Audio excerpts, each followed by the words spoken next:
One of the things in learning music is really analyzing the music so we have a deeper understanding as to the relationship from one measure moving into another.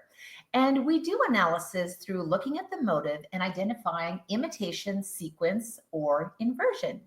I'm Glory St. Germain from Ultimate Music Theory, and today we're looking inside the Complete Rudiments Workbook. And the Complete Rudiments Workbook really covers all of the concepts that are introduced in the Basic, Intermediate, and Advanced Rudiments Workbook.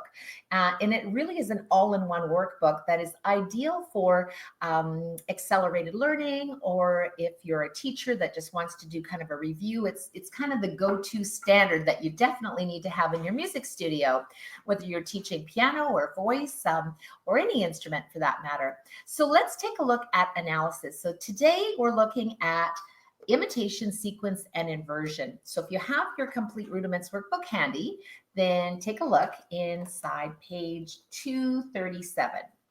So inside page 237, we're really looking at a melodic line and kind of identifying the relationship between the measures.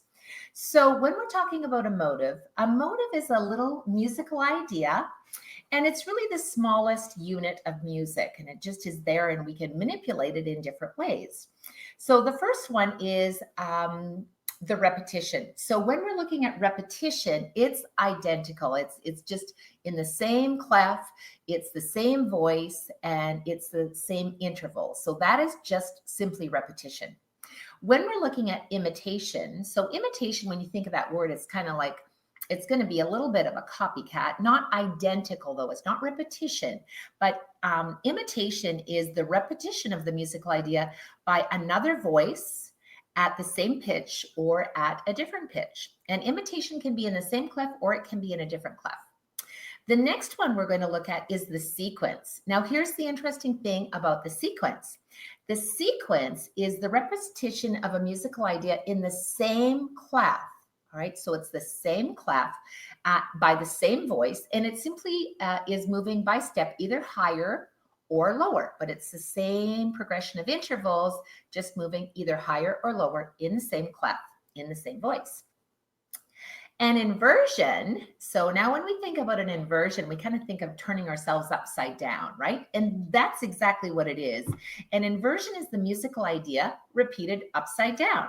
So the melodic interval inversion occurs when the interval direction of a single melodic line simply is done in reverse. And we're going to take a look at that. So let's see how our analysis is going to go. Now we've learned our lesson in the Complete Rudiments Workbook. It's time to do our homework. So let's check it out. First, we are identifying that we're going to analyze this little melody here.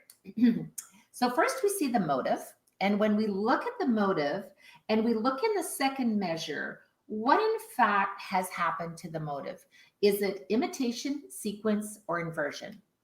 Well, it is exactly the same. However, it's not in the same clef. So that would tell us that it's not repetition, but in fact it is imitation. It's like a little copycat, but it's moved from the treble clef into the bass clef. Good. Next one is we have our little motive here, and we can see that there's something similar about these. So would this be imitation? Well, it's in the same clef. However, when we have it repeated, it is called a sequence because we see it twice. We have our motive and then we have our sequence and we see it twice. Each one is moving down by step. So that's called a sequence. And finally, we have our motive. This time we have it down here in the bass clef. And now we see we have our motive again, but what is the interval moving from one measure into the next measure? It looks like it might be, what have we got left, right? It might be an inversion. It might be an inversion. So now when we're looking at our music, we can clearly see that we've kind of turned our interval, our distances upside down to create an inversion. So now we know imitation, motive, imitated in the bass clef here, sequence, when we have the same repeated pattern, either higher or lower, as in this case, and inversion, when the intervals are inverted, when we see it sort of copied into the next measure.